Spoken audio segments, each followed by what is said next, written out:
L'expression vivante de la souveraineté du peuple. Elle est le lieu où la loi se fait chair. Sans elle, la République n'est qu'un édifice sans âme, livré à l'arbitraire des plus forts et à la résiliation des plus faibles. Il est connu de tous que depuis des siècles, la justice ne doit pencher ni d'un côté ni de l'autre. Le second, c'est celui du juge aux yeux bandés, qui incarne l'impartialité absolue. Cela signifie que la justice doit être aveugle aux apparences, aux statuts sociaux, aux richesses et aux influences.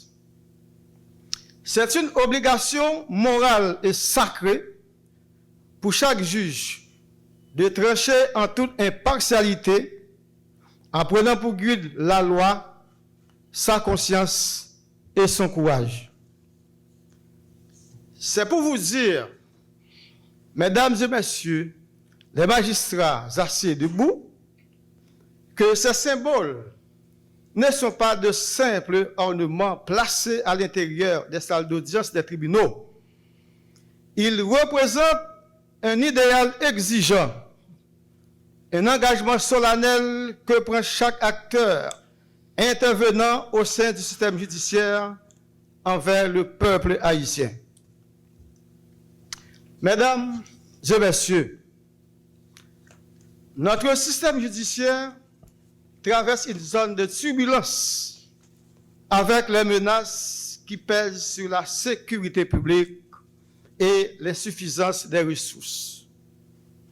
Mais c'est précisément dans ces heures d'incertitude que se mesure la valeur d'un État.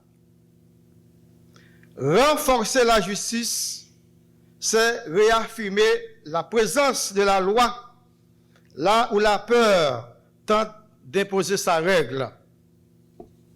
C'est restaurer la confiance entre le citoyen et l'institution, entre le droit et la réalité.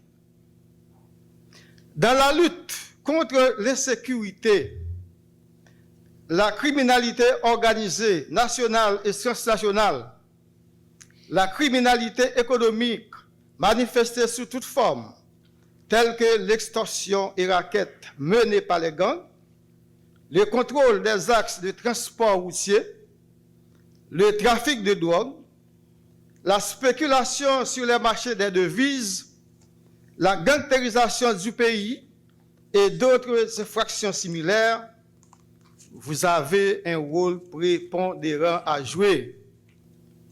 Au nom du Conseil présidentiel de transition, je réaffirme l'engagement de la présidence à poursuivre sans relâche la réforme judiciaire, à soutenir les acteurs de la magistrature, à renforcer les conditions de sécurité des